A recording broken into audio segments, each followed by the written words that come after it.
जी, आज की इस फेसबुक लाइव में आप सभी का स्वागत है फिर से एक बार। और आज का जो टॉपिक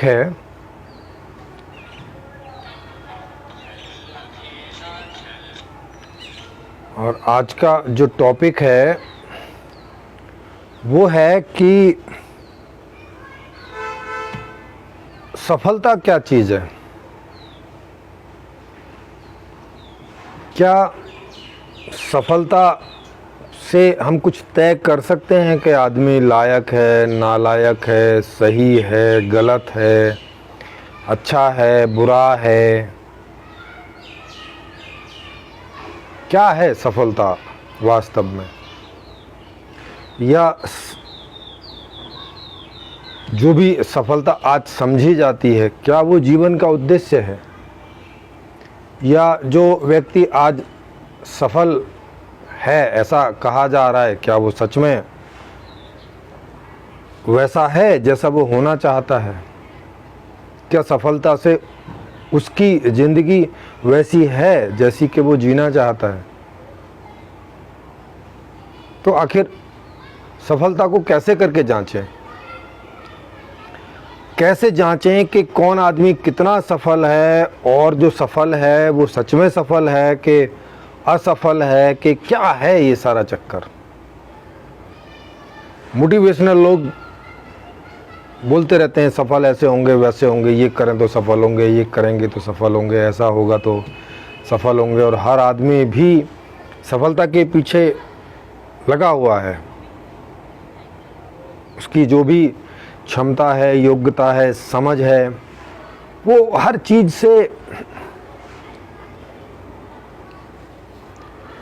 चीज़ से ये देखना चाहता है कि वो सफल हो जाए। और वैसा होने पर क्या वो अपने आप को सफल समझ पाता है, या कितना सफल समझ पाता है, या क्या लगता है उसको?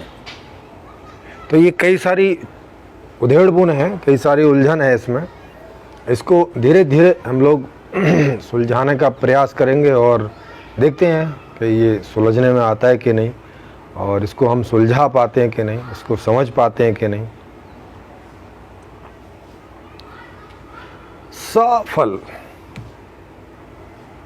सफल का मतलब रहता है सा माने वह,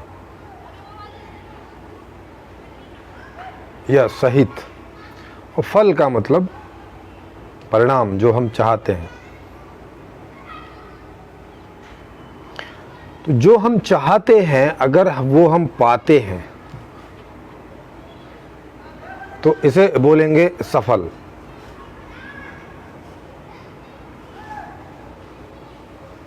सफल का मतलब क्या हुआ कि जो हमने चाहा अगर वो हमने पा लिया।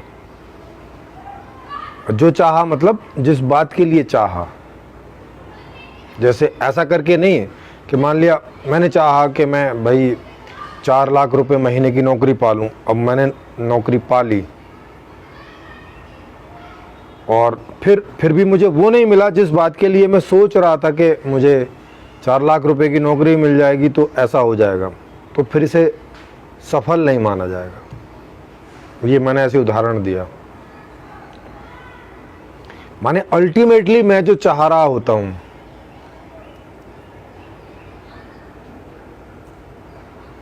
कि जो मैं कर रहा हूं वो सब करके मुझे वैसी जिंदगी मिल जाए जैसी जिंदगी मैं जीना चाहता हूं, तो इसे कहा जाएगा सफल होना, सफल व्यक्ति। परिभाषा के हिसाब से अगर इसकी शाब्दिक परिभाषा आप देखें तो सफल का मतलब है कि फल सहित। कौन सा फल? जो मैंने चाहा था, मूल वाला फल।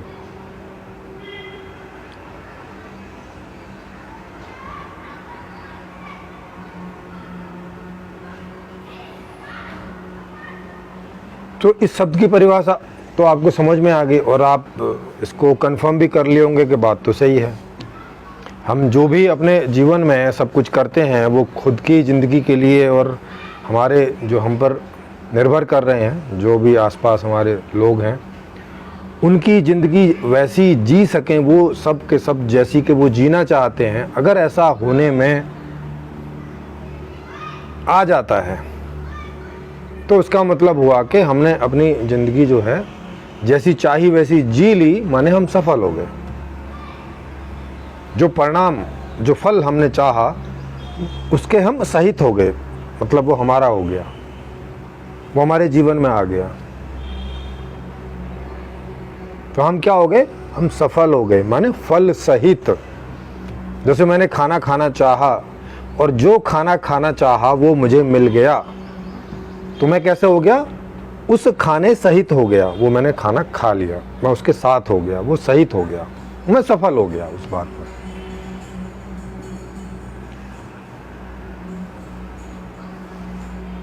अंग्रेजी में बोले तो सक्सेस, माने जो पाना चाहा था वो मिल गया, मैं सक्सेस हो गया, मैं कामयाब हो गया। उर्दू में बोले तो कामयाब मतलब जो काम किया मैंने जिस बात के लिए, वो उससे वो उद्देश्य पूरा हो गया, तो मैं कामयाब हो गया। माने काम से जो मिलना था वो मुझे मिल गया, जिस बात के लिए मैंने वो काम किया था वो मुझे मिल गया, तो मैं कामयाब हो गया।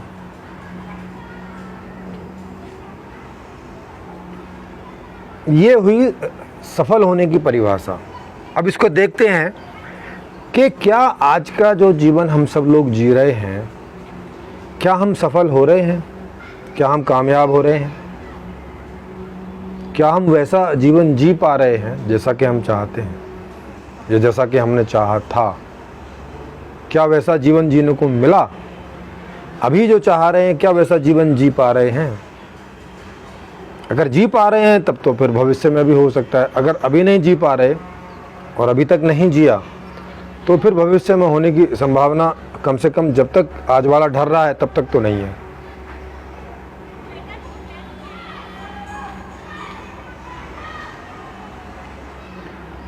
अब एक दूसरी परिभाषा चलती है कि भाई आप जितने ज़्यादा पैसे कमा लेंगे उतना आपको सफल कहा जाएगा, आप सफल होंगे। ये परिभाषा किस आधार पे बनी है? ये इस आधार पे बनी है चूंकि पैसे से सब कुछ आता है बाज़ार में, क्योंकि बाज़ार में हर चीज़, हर प्रोडक्ट और हर सर्विस आप पैसे से खरीद सकते हैं। तो अगर मेरे पास में उतना पैसा है कि जितनी मैं मार्केट में डिमांड करना चाहता हूँ, जो भी खरीदना चाहता हूँ प्रोडक्ट्स एंड सर्विसेज, अगर मैं उतनी सब खरीद पाता हूँ, तो उस आदमी को कहा जाता है कि भाई ये सफल है। क्यों कहा जाता है? इसलिए कहा जाता है क्योंकि इसी के लिए उसने वो पैसा कमाया, इसीलिए उसने वो काम किया जिससे ये पैसा आया। तो अगर वो उन सब चीज़ों को खरीदने में समर्थ हो जाता है तो वो क्या हो गया? कामयाब हो गया, सफल हो गया, ये कहा जाता है। और ये बात भी सही है एक हद तक, मगर ये एक हद तक है, पहली वाली परिभाषा में पूरी नहीं उतरती है। मूल परिभाषा क्या थी? मूल परिभाषा थी कि जैसा जीवन में जीना चाहता हूँ, उसमें सारी चीज़ें आ रही थी, केवल वो वाली चीज़ें नहीं आ रही थी जो आप पैसे से खरीद लेते हैं, क्योंकि कई ऐसी चीज़ें हैं जो पैसे से खरीदने में नहीं आती हैं। जैसे बढ़िया वातावरण पैसे से खरीदने में नहीं आता है। बढ़िया जो ये सामाजिक टाइप की जितनी सुख सुविधाएं होती हैं वो क्योंकि सबकी समान रूप से ही होती हैं, सड़क है, पानी है, वातावरण है ना, ये सारी चीज़ें। हालांकि थोड़ा बहुत पैसे का इसमें अंतर आता है। आप अगर शहर में जाएंगे तो जो पॉश कॉलोनीज हैं, जो जहाँ पे अमीर लोग रहते हैं, वहाँ पे बिजली की, पानी की, सड़क की व्यवस्था वहाँ से बेहतर होती है जहाँ पे मध्यम परिवार रहते हैं, या जहाँ पे गरीब रहते हैं, या जहाँ पे जिनके पास कोई रोज़गार नहीं रहता। वहाँ कुछ नहीं होता, ना सड़क होती, ना नाली होती, ना सीवर होता, कुछ नहीं होता वहाँ पे। बस कंजेस्टेड घर होते हैं उन्हें उसी में रहते, तो ना वहाँ हवा ठीक होती है ना वहाँ पानी ठीक होता है। ऐसे से एक लेवल तक असर पड़ता है, पर एक लेवल तक। अब जैसे दिल्ली में पॉश कॉलोनी में जो अमीर लोग रह भी रहे हैं तो ठीक है, उनकी जो हवा है वो झुग्गी झोंपड़ी की जगह में जो लोग रह रहे हैं वहाँ से बेहतर है, पर इतनी भी बेहतर नहीं है। क्योंकि हवा एक ऐसी चीज़ है कि वो ऐसे ऐसे घूम हो जाती है, वो उसको आप किसी कमरे में नहीं कैद करके रख सकते। वो झुग्गी झोंपड़ी वाली हवा पोस्ट कॉलोनी की तरफ जाती है, पोस्ट कॉलोनी की हवा झुग्गी झोंपड़ी की तरफ आती है। लेकिन पानी है, सड़क है, वो सबका तो फ़र्क पड़ता ही है, क्योंकि वो तो आदमी पैदा कर रहा है। पर फिर भी एक लिमिट तक है वो, उनको ऐसा नहीं है कि एकदम शुद्ध हवा मिल जाएगी। अगर शहर में रह रहे हैं दिल्ली जैसे में तो नहीं मिलेगी अमीरों को भी, तो जैसे ये नहीं मिल सकता उनको पैसे से। अच्छा, पानी जो आ रहा है एमसीडी वाला वही मिलेगा उसको, बस वो थोड़ा फिल्टर खुद में कर लेंगे, अच्छे फिल्टर लगा के, तो बस उतना फ़र्क है। दूसरा, ऐसे ही समाज के बीच में ही कहीं ना कहीं रहना पड़ेगा। आपकी पोस्ट कॉलोनी भी कहीं होगी, वहाँ से दूसरे लोग भी गुजरते ही हैं, तो चोरी का भय रहता है, वो चोरी कर सकते हैं, आपके बच्चों का अपहरण कर सकते हैं, ये भय उन्हें रहता है। मतलब ये वाली ज़िंदगी, वो जो भय रहित ज़िंदगी जीना चाहते थे वो कामयाबी नहीं मिल रही है, वो सफलता नहीं मिल रही है, ये वाला फल नहीं मिल रहा है। कौन सा? निर्भयता वाला कि भय ना हो जीवन में, वो उनके भी जीवन में है। बिजनेस डूब जाएगा इस बात का भय है, ये मैंने आपको उदाहरण के लिए दिए। अच्छे संबंध उन्हें नहीं मिल पाते क्योंकि उन्हें हमेशा संदेह रहता है कि पता नहीं मेरे कौन मेरे इन करीबी लोगों का मोहरा बना के और मुझसे लूट ना ले, मुझे बर्बाद ना कर दे। यूं करके वो किसी भी रिश्ते में विश्वास के तौर से गहरे नहीं जा पाता। रास्ता क्या है कि जिस रिश्ते में गहरे जाना है तो वहाँ सब छोड़ देते हैं हम, वहाँ उस पर कोई संदेह नहीं करते, बिल्कुल डूब जाते हैं उसके साथ में, हर तरह से जीते हैं, तो वो हो नहीं पाता। तो ये बात भी उनको पैसे से नहीं मिल पाती है।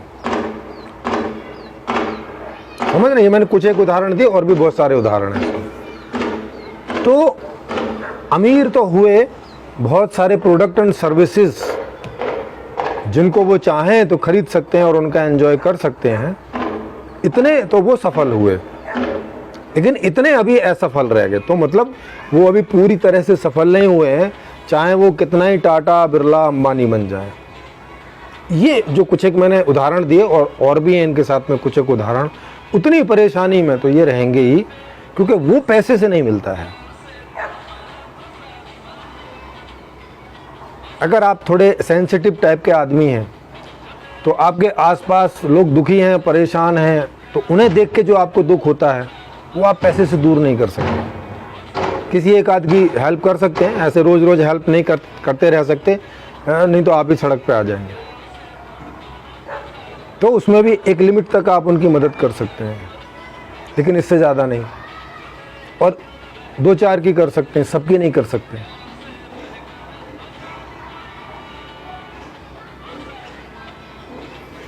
तो ये चीज़ें अमीरों को भी प्राप्त नहीं है, चाहे कितने भी अमीर हो गया हो वो, चाहे एलन मास्क की क्यों ना हो गया हो, जो दुनिया का सबसे रिच आदमी है वही क्यों ना हो गया हो, उसकी जीवन में भी ऐसी कई सारी चीज़ें हैं जिन्हें वो पैसे के थ्रू हल नहीं कर सकता।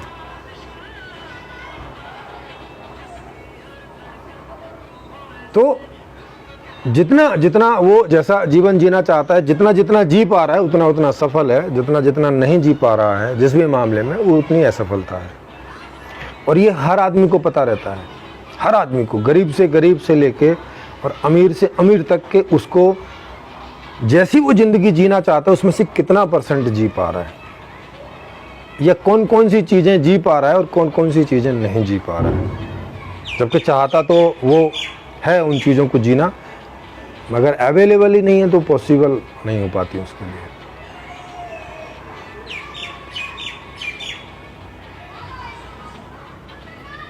तो सफलता का मतलब समझ गए, मूल मतलब क्या है? सफलता का मतलब है कि आप जैसी ज़िंदगी जीना चाहते हैं उसमें से कितना जी पा रहे हैं, आप उतने सफल हैं। और जिन बातों को नहीं जी पा रहे हैं उन मामलों में आप असफल हैं। ये बात निकल कर आ जाती है, सफल और असफल। असफल माने जहाँ वो फल नहीं मिल रहा है जो आप चाह रहे हैं, उसका अभाव है। असफल माने सफल का अभाव, माने उस फल का अभाव जो आप चाह रहे थे। और आदमी सारे प्रयास क्यों करता है? अच्छे और बुरे सभी प्रकार के मिला के सारे प्रयास क्यों करता है?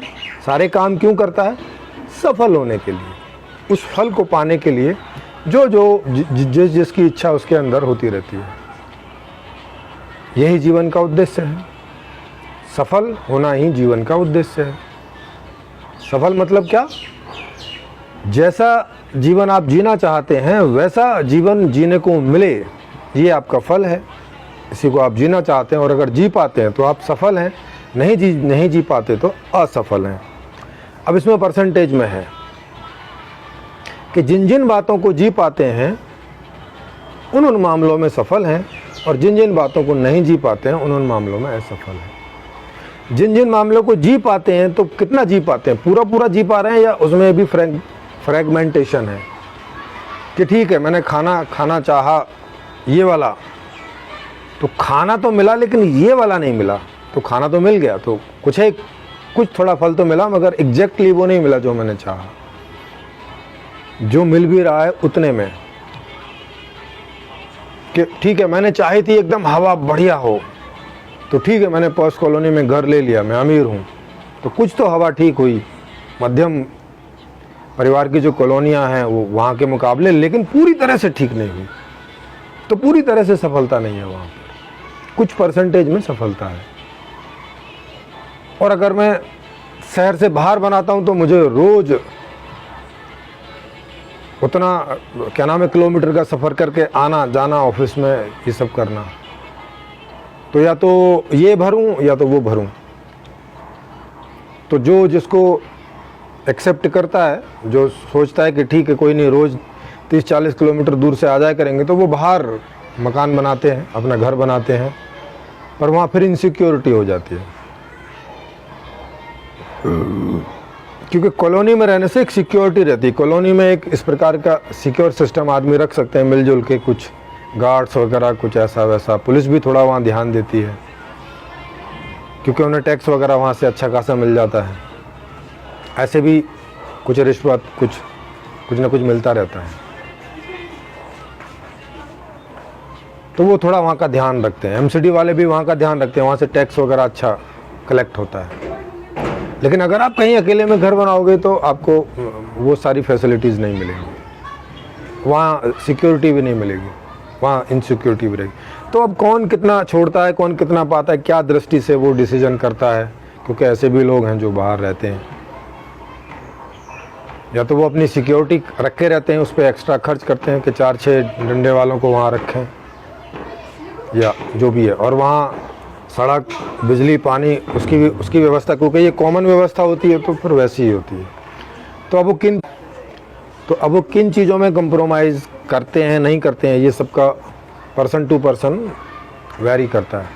लेकिन अभी आप ये बात तो समझ ही रहे हैं कि दुनिया में अभी कोई एक भी आदमी ऐसा नहीं है कि वो जैसा जीवन जीना चाह रहा हो वैसा पूरी तरह से जीवन जी पाए। गरीब तो जी नहीं रहे, वहाँ तो छोड़ ही दो।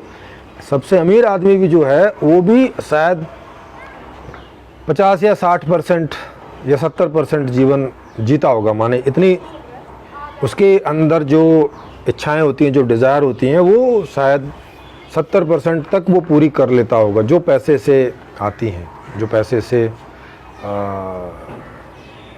डिपेंड करती हैं। जो पैसे से डिपेंड नहीं करती,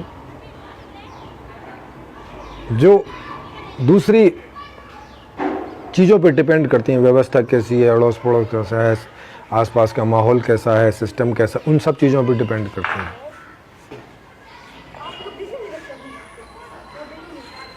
तो वो उसको भी नहीं मिलता।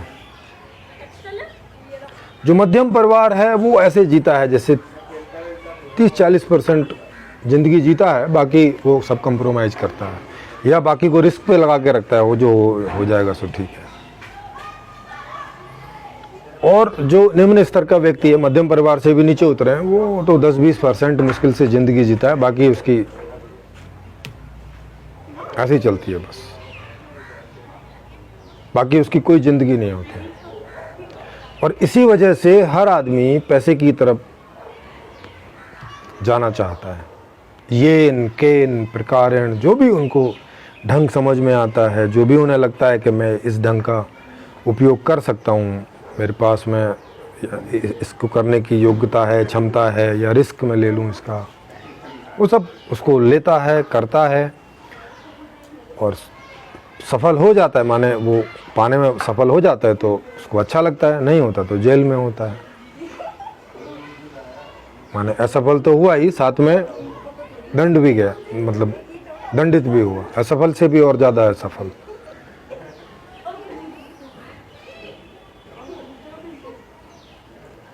तो अब समझ में आ रहा है सफल का क्या हिसाब किताब है। सफल होना ही जीवन का उद्देश्य है। सफल माने वो फल जो हम चाहते रहते हैं। और हम क्या चाहते रहते हैं? हम विभिन्न समयों पर कोई ना कोई ज्ञान पाने की इच्छा करते हैं, कोई ना कोई कर्म करने की इच्छा करते हैं, और कोई ना कोई प्रोडक्ट्स एंड सर्विसेज का उपयोग करते रहने की इच्छा करते हैं। थक जाएं तो एक अच्छी सी जगह में विश्राम करने की इच्छा करते हैं, रहने के लिए एक परिवार की आकांक्षा करते हैं जहां पारिवारिक सुखों को हम ले सकें। तो उसके लिए एक बढ़िया सा घर हो, सभी सुख सुविधाओं से लैस, और वहां हम रहते हों, वहां हम सोएं जब थक जाएं तो, नहीं तो दूसरे जो सुख हैं उनको प्राप्त करें। वहाँ से बाहर निकलें तो सामाजिक सुख सारे मिलें, सामाजिक लेवल के। इस तरह से आदमी जो है वो जीना चाहता है। तो अब कौन आदमी कितना पा रहा है, ये एक एक आदमी के हिसाब से देखना होता है। हम लोग खाली वर्गीकरण करके देख सकते हैं। जैसे एक वो वर्गीकरण है जो बेरोजगार है, जिसके रोजगार का कोई ठिकाना नहीं है। उसमें भी कई हैं। एक हैं जिन्हें कभी कभी रोजगार मिल जाता है, जिन्हें महीने में 10 दिन मिल जाता है, किन्हीं को 5 दिन मिलता है, किन्हीं को 15 दिन मिलता है, किन्हीं को 20 दिन मिलता है, किन्हीं को 30 दिन मिलता है, या साल के हिसाब से लगाएं तो और कम मिलता है। किसी को टोटल मिला के ही 3-4 महीने मिलता है, किसी को 6 महीने मिलता है, किसी को 8 महीने मिलता है। ऐसे करके आप कई वर्गीकरण कर सकते हैं। और ऐसे भी हैं जो भिखारी हैं, जिनके पास कोई रोज़गार नहीं है, भीख के द्वारा आता है। ऐसे भी कई लोग हैं जिन्हें कभी कभार कहीं से काम मिल जाता है, नहीं तो सरकार की जो योजनाएं चलती हैं फ्री वाली, उनसे उनका काम चलता है। ऐसे बहुत सारे वर्ग हैं, नीचे से लेकर और ऊपर तक।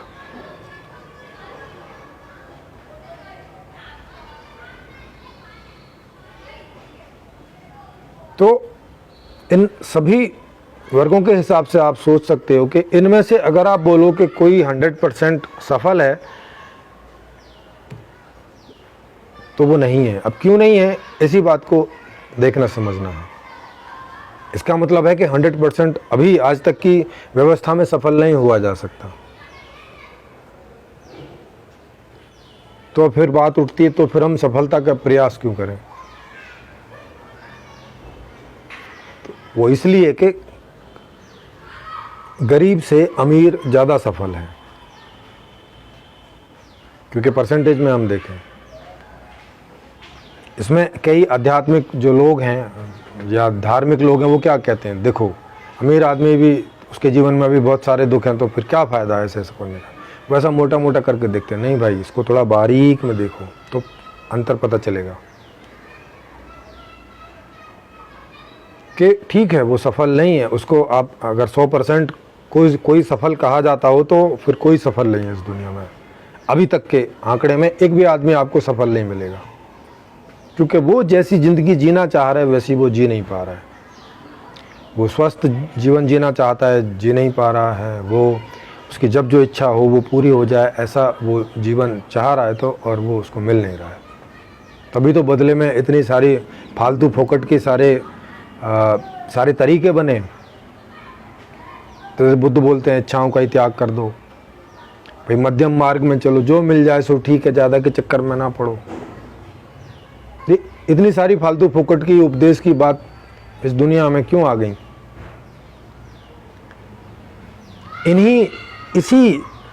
इसी की वजह से आ गई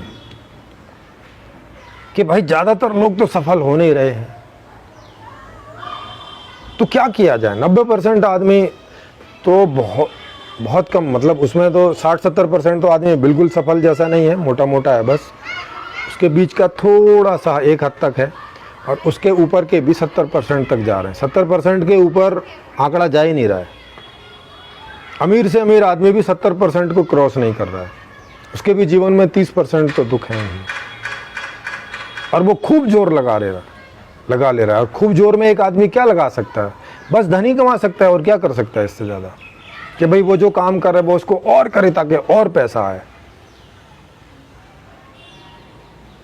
लेकिन सिस्टम के जो बाई प्रोडक्ट प्रॉब्लम है, उनसे तो आप ओवरकम सिस्टम को ठीक करके ही हो सकते हो ना, व्यक्तिगत आधार पे नहीं हो सकते। व्यक्तिगत आधार पे तो आपके इख्तियार में, आपके कंट्रोल में इतना ही है कि आप कुछ भी करके ज़्यादा से ज़्यादा पैसा कमा लो, बस मैक्सिमम आप ये कर सकते हो। इसके अलावा आपको सब कंप्रोमाइज ही करने पड़ेंगे। जैसे मेरी कई तथाकथित आत्मज्ञानियों से बातचीत रहती है, वो कहते हैं भाई हम तो हमें नहीं दुख होता है, वो ऐसा कहते हैं। और जब मैं उनसे बातचीत करता हूं तो पता चलता है नहीं, कई दुख हैं जिनको उन्होंने समझौता करके ऐसे अपने जीवन में प्रिंसिपल बना लिए हैं जो समझौता करने के काम में आते हैं। जैसे उन्होंने एक ये बना लिया कि भाई मध्यम मार्ग में जियो। मध्यम मार्ग का मतलब है कि जो इच्छा पैदा हो रही हैं उसको दो कैटेगरी में बांट दो, एक वो जो आसानी से पूरी हो सकती है, एक वो जो या तो पूरी नहीं हो सकती या तो कठिनता से पूरी हो सकती है, उसका त्याग कर दो। ये एक उन्होंने सिद्धांत बना लिया अपने जीवन में कि भाई अंदर से जो इच्छा हो रही है उसको ऐसे ऐसे करो। और अब चूंकि वो इसका अभ्यास करते हैं, अच्छा तो नहीं लगता कोई भी इच्छा को छोड़ना या कंप्रोमाइज़ करना, लेकिन उन्होंने ऐसा सिद्धांत बना लिया तो वो ऐसा करते हैं और ऐसे करके जीते हैं। और फिर बोलते हैं देखो हम तो ठीक है। नहीं ठीक हो तो फिर ये कंप्रोमाइज़ काहे के लिए कर रहे हो? फिर बोलते नहीं ये तो इच्छाएं हैं, पैदा होती रहती हैं। अरे ऐसे कैसे पैदा होती रहती हैं? आप ही के अंदर पैदा होती है ना भाई। अगर आपकी चाहत में ये नहीं होती तो ये इच्छा पैदा ही क्यों होती? इच्छा पैदा हो रही है, इसका मतलब है कि डिमांड तो है।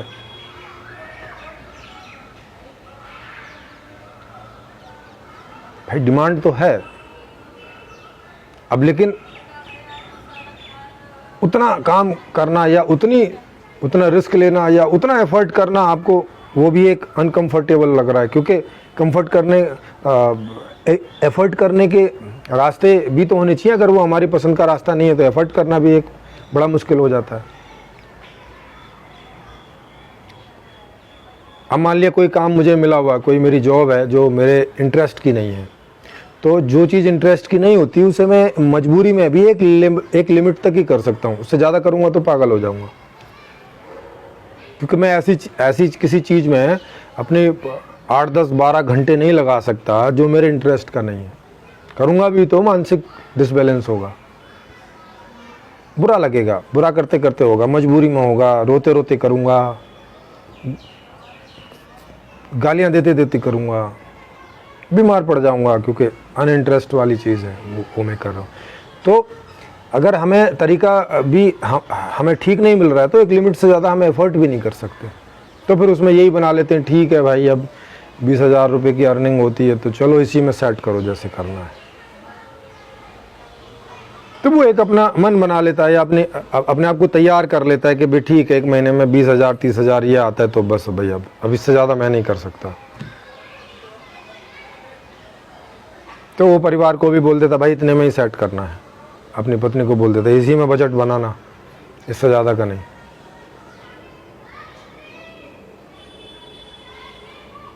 तो वो क्या कर रहा है, वो क्योंकि ऐसा हो नहीं पा रहा कि जैसी ज़िंदगी वो जीना चाह रहा है और जैसी अपने बच्चों को चाह रहा है कि वो भी मस्त मौला होकर जिए, अब वो सफल नहीं हो पा, उसके हिसाब से वो हो नहीं पा रहा है।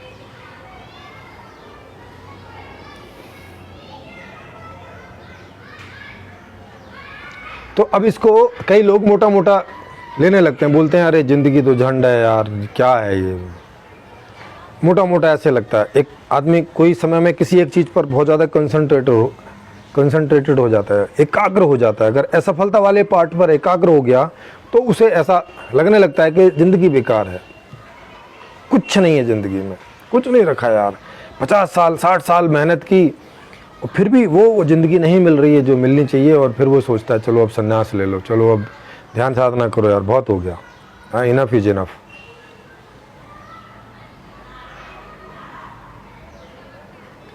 लेकिन जब हम किन्हीं चीज़ों को ढंग से स्टडी करें तो उसको थोड़ा डीपली हम देखें, मतलब अनबायस्ड होकर देखें। ऐसे नहीं, ऐसा ना हो कि देखें कि असफलता पर फोकस्ड हो गए तो असफलता को इतना बड़ा कर दिया, और या सफलता पर फोकस हो गए तो उसको एकदम इतना बड़ा कर दिया।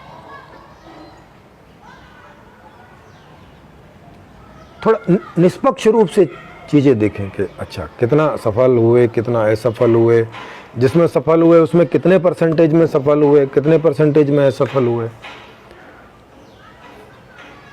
वो जब हम सारी स्टडी इस तरह से करते हैं तब वो स्टडी कही जाती है निष्पक्षता वाली, और सही स्टडी होती है। उसके जो रिजल्ट आते हैं वो कोई हमें डायरेक्शन देते हैं, वो हमें सही डाटा या सही फिगर बताते हैं कि भाई हाँ ये है भाई सही फिगर, ऐसा करके। जैसे हम डॉक्टर के पास जाते हैं तो अगर हम प्राइवेट डॉक्टर के पास जाते हैं तो वो इनहेंस करके बताता है अरे आप तो मर सकते हैं। जैसे एक बार क्या हुआ कि कुछ फॉरेनर लोग थे मेरे साथ में, तो वो ट्रैवलिंग कर रहे थे टूर, उसमें मैं भी था उनके साथ। तो उसमें से एक महिला को वो गई थी कहीं पे पहाड़ वगैरह में, तो कहीं पे छोटा बहुत उसके अंगूठे के नीचे से पक गया, वो पक जाता है ना, पीला सा हो जाता है, पक गया और बहुत दर्द हो उसको। जहाँ तक वो कर सकी उसने की कोशिश, ऐसी कोई 40-45 साल की उम्र की महिला होगी। और जब वो नहीं कर सकी तो ग्रुप से वो साइड हो गई और उसने ये निर्णय किया कि भाई अब डॉक्टर को दिखाना चाहिए। तो हम लोग देहरादून में गए, वहाँ एक हॉस्पिटल में गए, तो प्राइवेट हॉस्पिटल उसने प्रेफर किया। वहाँ गए तो उसने तो उसको डरा दिया बुरी तरह से, बोले ये तो पक सकता है, मतलब पक तो रहा ही था, ये तो ये हो जाएगा वो हो जाएगा, पैर काटना पड़ेगा, टांग काटनी पड़ सकती है, आप मर सकती हैं। और उसने इतना इन्हेंस कर दिया उसको कि वो डर गई बेचारी बुरी तरह से। और उसने बोला कि ठीक है भाई वो इलाज करो।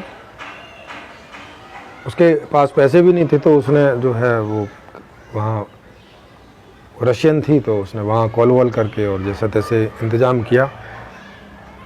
मैं भी उसके साथ था। वो वहाँ पे 2 दिन रही। जैसे आज हमने उसको भर्ती किया दोपहर बाद, तो उसका रात में उन्होंने ऑपरेशन किया उस पैर का, और अगले दिन पट्टी की और 1 दिन और रखा, और 2 दिन में 40,000 रुपये का बजट बना दिया।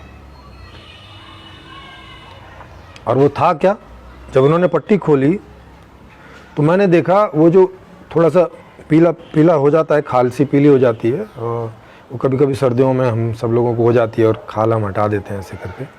बस उन्होंने ऑपरेशन करके वो खाल काटी थी, थोड़ा क्लीन किया था और बैंडेज कर रखी थी। बस उसके लिए ये दवाई, वो इंजेक्शन, वो ऑपरेशन के समय थोड़ा सा एनेस्थीसिया, ये और 5,000 रुपये रूम के थे जिस रूम में उसको रखा था, तो 10,000 तो रूम के ही हो गए थे। और उस छोटा सा रूम था, उसमें कोई ऐसी सुविधा नहीं थी। 5,000 रुपये रोज का, मतलब 5-7 स्टार होटल में आपको उतने बढ़िया सुसज्जित रूम मिलते हैं 4-5 हज़ार रुपये पर डे में।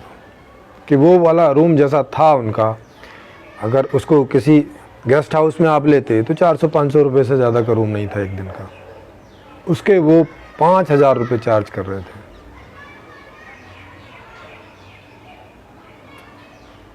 ऐसे करके उन्होंने 40,000 का बजट बना दिया। तो इन्होंने क्या किया कि वो फोकस कर दिया उसको, किस पर, उसके डर पर, कि ये हो जाएगा वो हो जाएगा, ऐसा हो जाएगा वैसा हो जाएगा। अरे हम लोग छोटे थे, हम लोगों को कई बार बरसात में चोट वोट लग जाती थी, वैसे हो जाती थी। हम लोग उसका ऊपर से वो स्किन उतार देते थे, येलो जो होती थी, थोड़ा बहुत कोई हल्दी वल्दी का फुआ लगा देते और ठीक हो जाता था। ऐसी कोई बड़ी कोई ऐसी समस्या नहीं थी। अच्छा, अगर उसको सरकारी में लेके जाते, वो गई नहीं सरकारी में, तो सरकारी में लेके जाते वो क्या करते, वो बस उसको हटा हटू के पट्टी वट्टी बांध के एक आध टिटनेस का इंजेक्शन लगा के बोलते अच्छा जाओ, हो गया, कोई चिंता की बात नहीं, डरने की, जाओ हो गया, ऐसे ऐसे करके बोल देते। क्योंकि अगर वो सीरियसली लेंगे तो उन्हें करना पड़ेगा, और वहाँ फ्री है। प्राइवेट हॉस्पिटल में वो जब तक आपको डराएंगे नहीं, आपकी जेब से पैसा नहीं निकलेगा, वही उनका एम है, वहाँ पैसा कमाना एम है, इलाज करना सेकेंडरी है। इलाज करना वहाँ साधन है पैसा कमाने का, और सरकारी हॉस्पिटल में इलाज करना ही मेन है, क्योंकि उनकी सैलरी बंधी हुई है, वो इलाज करें ना करें उनको कोई फर्क नहीं पड़ता। तो वो उसको बिल्कुल लाइटली लेंगे, उतना लाइटली भी नहीं लेना चाहिए और उतना सीरियसली भी नहीं कर देना चाहिए कि आदमी डर के मारे मर जाए, ऐसा ना मरे। तो अब पर ये क्यों होता है, स्थितियां आपने देख ली, प्राइवेट डॉक्टर सरकारी डॉक्टर दोनों डॉक्टर ही हैं। स्थिति थोड़ी सी अलग है कि प्राइवेट डॉक्टर की जो अर्निंग है वो फिक्स नहीं है, उसकी जॉब भी फिक्स नहीं है। अगर उस हॉस्पिटल में मरीज़ नहीं आएंगे, उतना पैसा नहीं आएगा, तो उसको भी उसका मेहनताना उतना नहीं मिलेगा। सरकारी डॉक्टर में उसका मेहनताना फिक्स है, कोई आए या ना आए।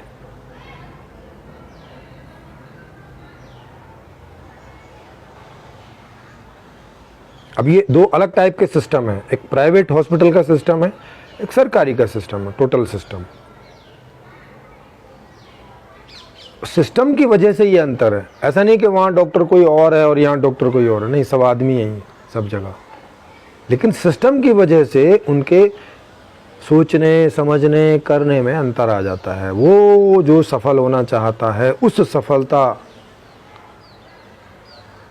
सफलता को पाने के लिए, उस वैसा जीवन जीने के लिए एक सिस्टम है सरकारी हॉस्पिटल का, एक सिस्टम है प्राइवेट हॉस्पिटल का। ये एक सिस्टम है सरकारी तंत्र का और एक सिस्टम है प्राइवेट तंत्र का। इस सिस्टम के हिसाब से आप दोनों तरीके के आदमी को देख सकते हो कि दोनों को डिसीजन करने का ढंग अलग अलग हो जाता है, क्योंकि दोनों की स्थितियां अलग हैं। एक का फिक्स है, एक का फिक्स नहीं है। इस वजह से दोनों अलग अलग ढंग से सोचते हैं। या उसी आदमी को ऐसा समझो कि उसने 4-5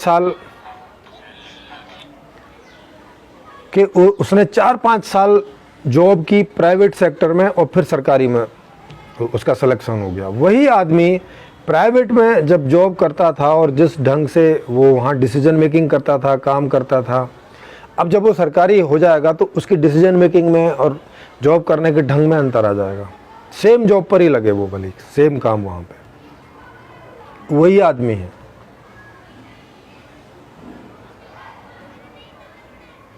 तो आदमी कैसे करके सोचता है, आदमी के मूल में रहता है कि भाई उसे सफल होना है, वो चाहे सरकारी काम पर हो और चाहे प्राइवेट काम पर हो, चाहे इस परिस्थिति में हो चाहे उस परिस्थिति में हो, कोई भी परिस्थिति में हो, किसी भी देश के सिस्टम में जीता हो, उसका अल्टीमेटली जो गोल रहता है वो रहता है कि वो सफल होना चाहता है। माने जैसी ज़िंदगी वो जीना चाहता है वैसी ज़िंदगी वो कैसे जी पाए मैक्सिमम, इस हिसाब से वो सारे निर्णय करता है अपने जीवन के, जिस भी अवस्था में वो बैठा है या है जिस भी अवस्था में। यही आदमी के सोचने समझने करने का पैटर्न है, यही उसका तरीका है, यही अंदर थिंकिंग थॉट, ये सब यही चलता है।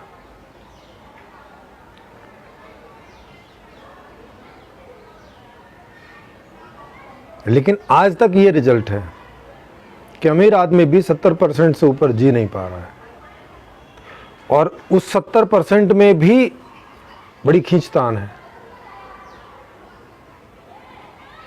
उसमें भी वो थोड़ा बुझा सा जीता है, उतना फ्रीली नहीं जी सकता। जैसे एक आम आदमी को आप चुपचाप दे दो कि भाई ये तुम्हारा पैसा है, समाज को मालूम नहीं है, चुपचाप दे दो, वो थोड़ा ज़्यादा फ्रीली जी पाएगा, क्योंकि किसी को मालूम नहीं है तो उसे छिप के रहने की या अपने आसपास सिक्योरिटी रखने की या ऐसा करने की ज़रूरत नहीं है। लेकिन अब जो समाज में रहता है उसके बारे में तो पूरे समाज को पता ही है, तो उसके लिए स्वतंत्रता भी कम हो जाती है, वो ऐसे खुले तौर से जी नहीं सकता, जो जी सकने की उसकी स्थिति भी है उसको भी नहीं जी सकता। वो खुले तौर पे पार्कों में नहीं जा सकता, खुले तौर पे सिनेमा हॉल में नहीं जी सकता, उसका आनंद नहीं ले सकता, खुले तौर पे बाज़ार नहीं जा सकता, खुले तौर पे जिम नहीं जा सकता, ये सब उसको अपना व्यक्तिगत तौर के हिसाब से करना पड़ेगा, जिसमें वो मज़ा नहीं आता जो सामूहिक तौर पे आता है।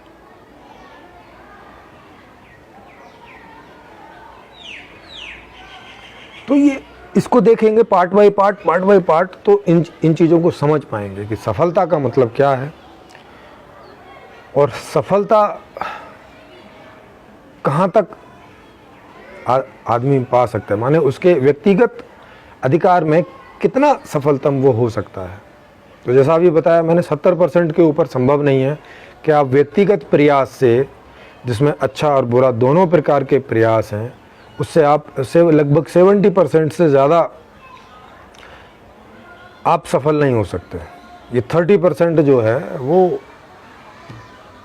सिस्टम कैसा है इस बात से तय होता है कि सिस्टम कितना भय पैदा कर रहा है, तो वो भय जो है वो डिस्ट्रीब्यूट होगा,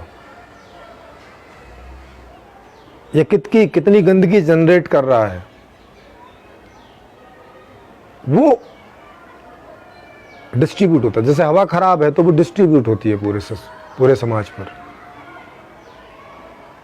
चोरी है, उचक्की है, तो वो तो उन्हीं के समाज पर चली जाती, क्योंकि चोरी उचक्की होना वहां ज़्यादा होता है, क्योंकि वहां ज़्यादा इकट्ठा है पैसा, तो वो उस तरह की इनसिक्योरिटी उनके पास ज़्यादा होती है।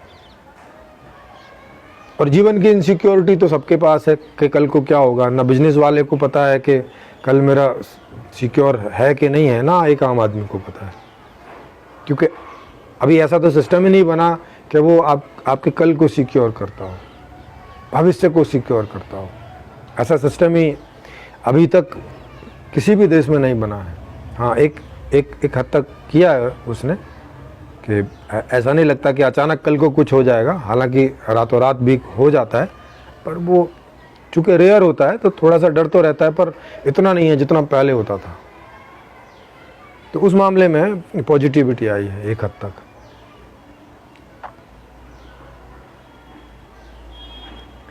तो अब सफल सिस्टम कौन सा होगा? सफल सिस्टम वही होगा जो हर आदमी को जैसी वो ज़िंदगी जीना चाहता है वैसी ज़िंदगी जीने के लिए उसको सारी व्यवस्था मिले और मिलती रहे लगातार। जैसे जैसे उसकी इच्छाएं जिस बात के लिए पैदा होती रहें वो बात पूरी होती रहे, तब कहा जाएगा कि ये सफल है। और ये सिस्टम के बिना नहीं हो सकता, जैसा कि आपको समझ में आया।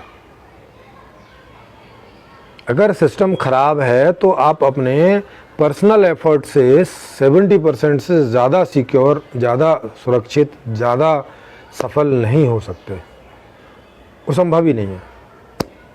इसलिए जब कई बार लोग बोलते हैं कि भाई ये तो अमीर आदमी है, ये तो सफल हो गया, तो एक मामले में ठीक रहता है कि भाई हाँ वो सबसे ज़्यादा सफल है जितने भी लोग हैं। लेकिन उससे जाके पूछो कि तुम पूरी तरह से सफल हो, नहीं, वो कहता है नहीं ये समस्या है, ये समस्या है, ये समस्या है, ये समस्या है। और उन्हीं समस्याओं में से किसी कोई एक आध समस्या से ज़्यादा आंदोलित होकर आदमी कई बार सुसाइड भी करता है, कई बार साधु बन जाता है। तो ना जैसे भैया जी महाराज के पास तो ना पैसे की कमी ना कुछ कमी, आध्यात्मिक टाइप के आदमी, गोली मार ली। साधु तो पहले बन ही गए थे, वो डबल घटना घटी उनके जीवन में। कई लोग अमीर होके और ये सब होके और वो साधु हो जाते हैं, वो सोचते हैं यार ये 30%, वो उसी पर बहुत ज़्यादा फोकस हो जाते हैं। फिर उन्हें बाद में जाके पता चलता है अरे गड़बड़ हो गई, गलती हो गई। ऐसे भी एक दो साधु मुझे मिले मेरे जीवन में, जो घर से आर्थिक रूप से ठीक ठाक थे, लेकिन घर छोड़ के आगे 2-4-6 साल में खूब मेहनत करी कि कोई आध्यात्मिकता से कुछ हो जाएगा, ऐसा वैसा, ये योग साधना, ये साधना, ज्ञान मार्ग, भक्ति मार्ग और ये मार्ग और वो मार्ग और ये साधना और ये कुंडलिनी और वो सब कर करा के 7-8-9 साल में, और फिर उनको पता चलता है कि इससे तो कुछ मिला नहीं, सिवाय समझौतों के, अलग अलग तरह के समझौते। ज्ञान मार्ग में अरे जैसा मिल जाए, अजगर वृत्ति में रहो, जैसा मिल जाए उसको एक्सेप्ट करो। ये अब बताओ, ये कहाँ से आध्यात्मिक है? आप ये जितने भी मार्ग देखोगे इनके सबके ऐसे ही नियम बने हुए हैं। भक्ति मार्ग में ईश्वर जिस हाल में रखे वो हाल में रहो। तो ये तो फिर आप जब आप बिजनेस वगैरह जो भी कुछ कर रहे थे तो वहीं ये वाला नियम अप्लाई कर लेते। या साधु बन के अप्लाई करने का क्या मतलब है? 10-15 साल की साधना करने के बाद भी यही नियम लागू करना पड़ेगा, है तू जैसा रखे, तेरी रजा में रजा है। तो अब भाई ये कौन सी साधना? ये साधना से आती क्या चीज़? ये तो जस्ट मानने की बात है, ऐसे ही मान लो तो उसका मानने से जो थोड़ा बहुत अंतर आता है, अंदर आ जाता है।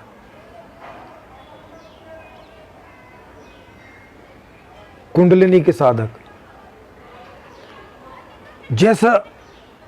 जैसा कुंडलिनी सजेस्ट करे, बोले वैसा। अरे वो तुम ही हो कुंडलिनी के रूप में, कोई और थोड़ी है। तुम्हारा ही अंतःकरण है, तुम्हारे अंदर से ही वो बात आती है जैसा तुमने माना हुआ होता है। तो मतलब क्या हुआ फिर? लेकिन अब आदमी है तो आदमी ट्राई करेगा ना। वहाँ वो 100% सफल नहीं हो पा रहा है खूब अमीर होने के बाद भी, तो वो उनमें से कोई एक आध ऐसी भी ट्राई करता है कि ठीक है भाई साधु बन के होता होगा कुछ,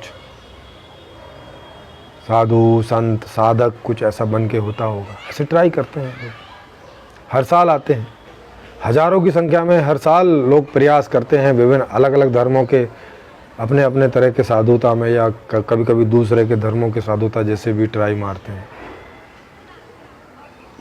पर परिणाम वही ढाक के 3 पात। परिणाम क्या रहता है?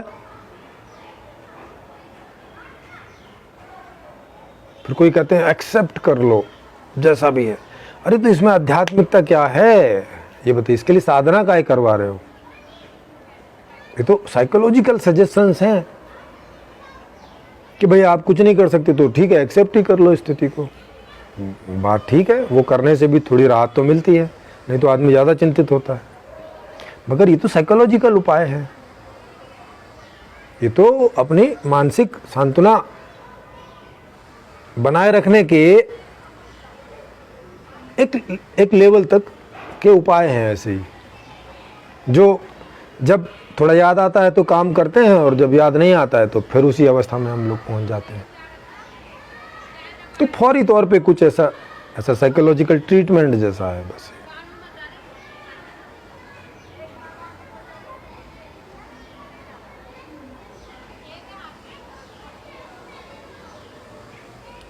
तो सफल होना, अब आप समझ गए होंगे सफल होना मतलब क्या है। सफल होने का मतलब है कि मैं जैसी ज़िंदगी जीना चाहता हूँ वैसी जी पा रहा हूँ और जीता जा रहा हूँ बिना ऐसे किसी एफर्ट के जो एफर्ट मेरे इंटरेस्ट के हिसाब से नहीं है। तो सब कुछ ऐसा हो, माने अंदर से जो ज्ञान की इच्छा पैदा हो, तो या तो वो ज्ञान अगर हो चुका है किसी को तो वो मुझे मिल जाए पढ़ के सुन के जो भी, या ऐसा कोई ज्ञान है जो अभी तक हुआ नहीं है तो मुझे उसे सर्च करने के लिए व्यवस्था मिल जाए। कर्म जो मैं करना चाहता हूँ वैसा मुझे करने को मिल जाए, उसी से मेरा कोई सिस्टम सहयोग ले ले कि मुझे ये काम करना आता है। तो जैसे मान लिया मुझे बच्चों को पढ़ाने में मज़ा आता है, तो ठीक है भाई मुझसे बच्चों को पढ़ाने की सेवा लीजिए, दूसरा काम मत दीजिए, इसी को मेरे को सहयोग के रूप में आप ले लीजिए। माने व्यवस्था इसी को मेरे सहयोग के रूप में ले ले, और इसी के उसमें मुझे बाकी और जो भी कुछ चीज़ें चाहिए, जो भी कुछ हो वो मुझे मिल जाए इस तरह से। तो मुझे मेरा इच्छित ज्ञान मिले, मुझे मेरा इच्छित कर्म मिले, और मुझे मेरे इच्छित प्रोडक्ट्स एंड सर्विसेज मिले,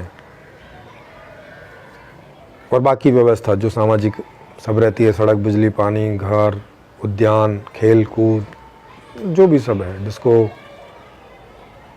आना जाना कहीं और, यहाँ रहना वहाँ रहना, ऐसा करके संबंधों का वो सब कुछ ऐसा जो कर सके, ऐसा जो हो सके, ऐसी ज़िंदगी जो होगी वो 100% सफल कही जाएगी। और उसके लिए मैंने संपूर्ण समाधान एक पूरी व्यवस्था लिखी है जो ऐसा करने का वादा करती है, और उसको आप पढ़ के देख सकते हैं। वो ऐसा करने में, पढ़ के आप देखेंगे, समझेंगे तो आपको समझ में आएगा कि हाँ ये संभव है उस व्यवस्था से, कि वो हर आदमी को उसका इच्छित जीवन वो आराम से दे सकेगी, उसका इच्छित ज्ञान दे सकेगी, उसका इच्छित कर्म दे सकेगी, उसके इच्छित भोग एंड आराम वगैरह वगैरह सब दे सकेगी। उसमें हर आदमी सफल हो सकेगा, वो भी 100%। नहीं तो जो ऐसी आज तक की जितनी भी ये अपर्याप्त व्यवस्थाएं हैं या कुछ ना कुछ अंशों में खराब व्यवस्थाएं हैं, उसमें आदमी व्यक्तिगत आधार पर 100% सफल नहीं हो सकता, 100% ऐसी ज़िंदगी जीने में सफल नहीं हो सकता जैसी वो जीना चाहता है। उसे कहीं ना कहीं कोई ना कोई अंशों में समझौते करने पड़ेंगे। और जैसी कि आज की व्यवस्था है, जैसा कि आज का अर्थशास्त्र है, जिसमें केवल 10% लोग हैं जो 70% तक सफल ज़िंदगी जी पाने में सफल रहते हैं, बाकी लोग तो उसके नीचे ही जाते हैं।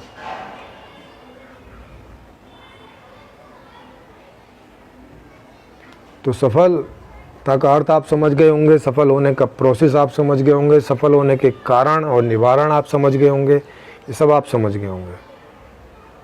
और कब पॉसिबल है ये भी आप समझ गए होंगे। और अगर जब तक ऐसी व्यवस्था नहीं आती तो तब तक ये पॉसिबल नहीं रहेगा, तब तक थोड़ा बहुत बढ़ता रहेगा और एक पीक पे जाके रुक जाएगा। तो आज की जो व्यवस्था है उसमें एक पीक पे जाके रुक गया है, तो वो वहाँ तक रुका हुआ है कि ये मामला 70% से ऊपर नहीं बढ़ेगा, क्योंकि पैसों से आप 70% तक की चीज़ें खरीद सकते हैं। बाकी का जो एरिया है वो ओवरऑल व्यवस्था पर निर्भर करता है, आपके पर्सनल एफर्ट पर निर्भर नहीं करता। तो उसमें आप चाह कर भी कुछ नहीं कर सकते व्यक्तिगत रूप से, उसमें कोई चांस नहीं है। जैसे किसी संबंधों में गहरे जाना, ये आप नहीं जा सकते जब तक ऐसा माहौल नहीं है चारों तरफ कि कहीं कोई शंका किसी के ऊपर करने का कोई कारण ही ना रह जाए, तभी आप गहरे से किसी संबंध में जा सकते हैं। संबंध का जो सुख है, संबंध का जो मज़ा है, वो आप उठा सकते हैं। तो ऐसी व्यवस्था हो जहाँ पे आपको लूटने का कोई भय ना रहे, क्योंकि कुछ ऐसा हो ही ना जो कोई लूट सके या कोई लूटना चाहे, तब फिर आप संबंधों का मज़ा उठा सकते हैं। नहीं तो संबंधों का मज़ा आपको केवल ग्लिम्प्स में रहेगा, मतलब कभी कभी इसके अनुभव होंगे कभी कभी। जैसे कभी आप भूल गए इनसिक्योरिटी को, या आपने दांव पे लगा दिया और वो सही लग गया बाई चांस कि ठीक है भाई, तो वहाँ पे कुछ टाइम तक आपको लगा रहे यार ये आया मज़ा इसका, लेकिन अब वो कंटिन्यू नहीं रह सकता क्योंकि परिस्थितियाँ कंटिन्यू नहीं है वैसी। तो इस प्रकार के जैसे अभय है, मतलब भय रहित जीवन। तो भय रहित जीवन तभी हो सकता है जब जीवन में कोई इनसिक्योरिटी ना हो। नहीं तो आप कितने अमीर हैं, कितने गरीब हैं, इस बात से फ़र्क नहीं पड़ता। अगर आपका जीवन इनसिक्योर है, चाहे आप अमीर होके भी हैं, तो उसका जो भय है वो आपके अंदर हमेशा आपके बैकग्राउंड में बना रहेगा, और उसका जो असर होता है वो होता रहेगा लगातार। और वो आपके हर उस सुख को भी प्रभावित करता है जो सुख आपको अवेलेबल भी है, उसमें भी वो गहरे नहीं जाने देता। जैसे अगर आपका बच्चा बीमार है तो बहुत बढ़िया खाना होने पर भी आपको वो टेस्टी नहीं लगता, क्योंकि ध्यान आपका सारा उधर है। तो अगर जीवन में कोई भी प्रकार के भय हो रखे हैं, कोई भी प्रकार की इनसिक्योरिटी हो रखी है, तो जो सुख हमें उपलब्ध भी हैं हमारे पर्सनल एफर्ट के कारण, वो भी उस दर्जे का सुख नहीं दे पाते जिस दर्जे का सुख अगर सिक्योर टाइप का सिस्टम होता तो मिलता। तो एक तो 70%, और उस 70% में भी वो गहराई नहीं आती। तो अब आप सोचिए कि ये जो 100% सफलता वाला जीवन है वो केवल इस संपूर्ण समाधान व्यवस्था में ही संभव है, तो अगर आप सब लोग चाहते हैं कि वो 100% सफल वाला जीवन सबको मिले, केवल 10% लोगों को ही 70% वाला भी जीवन नहीं मिले, बल्कि सबको 100% सफल होने वाला जीवन मिले, तो ये आप इसको जितना समझ गए हैं उतना समझें, औरों को समझाएं, इसको शेयर करें, लाइक करें और सब जगह तक इसको पहुंचाएं। तो ये जितना जल्दी लोगों तक जाएगा उतना जल्दी जो है ये इसके चांस, इसकी संभावना बढ़ेगी, लोग उतना समझेंगे उतना जल्दी, और इसको अपने जीवन में माने सामाजिक रूप से इस सिस्टम को लाने के लिए राजी होंगे। क्योंकि अभी लोकतंत्र है तो लोग चाहेंगे अगर 50% से ज़्यादा, तो वो चीज़ आ जाती है स्वाभाविक रूप से। अब उसके लिए कोई आंदोलन, कोई पैदल मार्च, कोई सम्मेलन, कोई ये सब करने की ज़रूरत नहीं है। अब सिंपल सा है, आइडिया है, लोगों तक पहुंचा दीजिए, लोगों को समझ में आ जाए तो वो सिस्टम में आ जाता है, उसके ऊपर सिस्टम काम करने लगता है, वो आ जाता है स्वाभाविक रूप से। उसके लिए कोई मारकाट, कोई खूनी क्रांति, कोई ये वाली क्रांति, कोई वो कुछ करने की ज़रूरत नहीं, सिंपल है बस ऐसे ही। तो ये कैसे आएगा उसका भी पूरा ढांचा है, उसके भी कई वीडियो बना रखे हैं, वो आप देख सकते हैं, समझ सकते हैं। तो बड़ी आसानी से ये समझ में आता है, सिंपल सा सिस्टम है, बड़ी आसानी से आएगा भी ये जीवन में। बस जो समय लेगा सो समय लेगा, और वो समय आप सब लोगों के ऊपर निर्भर है कि कितना जल्दी लोगों तक पहुंचता है, बस वो उतना ही समय ही लेगा बस। तो आप सभी का इसमें बहुत बहुत धन्यवाद। देखता हूं मैं अगर आपने कोई क्वेश्चन पूछा है तो। वैसे तो टॉपिक ही ऐसा है कि इसमें उतने क्वेश्चन कोई पूछे नहीं होंगे, और समझ में भी ऐसे ही आ ही गया होगा। बैकग्राउंड में लाउड साउंड है, हाँ जी, वो इस वजह से है कि मैं बैठा हूँ ना पीछे पार्क में, और आगे भी बच्चे वगैरह खेल रहे हैं, उनकी साउंड है। कोई पीछे काम भी हो रहा था तो ठक ठक भी हो रही थी। तो प्रश्न कोई आपने पूछा नहीं है, बाद में कोई पूछेंगे तो उसका आंसर करने का प्रयास करेंगे, जैसे मुझे पता चलेगा या किसी को भी पता चलेगा, कोई भी आंसर कर सकता है। तो ये है आप सभी का आज के इस फेसबुक में आने का धन्यवाद, और इसको शेयर आप ज़रूर करें अगर आपको पसंद आ रहा हो, क्योंकि एक अकाउंट से इसको बहुत ज़्यादा शेयर नहीं किया जा सकता। अभी फेसबुक ने इस प्रकार के रूल रेगुलेशन बना रखे हैं, तो जितना आप लोग ज़्यादा से ज़्यादा कर सकें तो हो सकता है जितने भी ज़्यादा तक लोगों तक पहुँचे तो बढ़िया है जी। अगले समय फिर किसी और टॉपिक के साथ चलेंगे। अगला टॉपिक मेरे दिमाग में आ तो रहा था,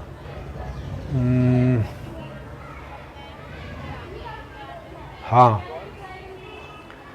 अगला टॉपिक ये आ रहा था कि कई लोग ऐसा बोलते हैं कि ये ज़िंदगी बड़ी उलझी हुई सी है, इसका कुछ पता नहीं चलता कि कैसे इसको सॉर्ट आउट करें, क्या करें।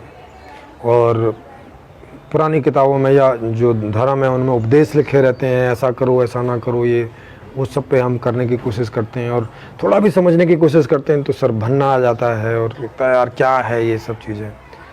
तो इसके ऊपर एक टॉपिक बना सकते हैं, उसको मैं बड़े आसानी से आपको एक्सप्लेन करूँगा, ताकि जीवन बड़े लाइटली ढंग से आपको समझ में आ जाए कि जीवन है क्या, और कोई आदमी कुछ भी अच्छा बुरा जो है वो कैसे करके डिसाइड करता है।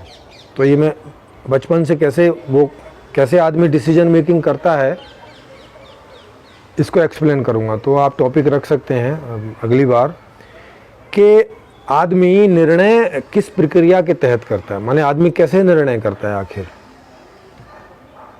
कि मैं ये करूँगा या ये नहीं करूँगा, कैसे निर्णय करता है, ये टॉपिक रख सकते हैं। इस टॉपिक को आपको समझ में आएगा, जब मैं आपको समझाऊंगा तो आपको अपने अंदर कंफर्म भी होगा कि हाँ ऐसे ही आप निर्णय करते हैं, और ऐसे ही आप ही नहीं सभी निर्णय करते हैं, और ये कॉमन तरीका है निर्णय करने का। तो ये टॉपिक रखें अगली बार जी। आप सभी का फिर से धन्यवाद, अगली बार फिर मिलेंगे।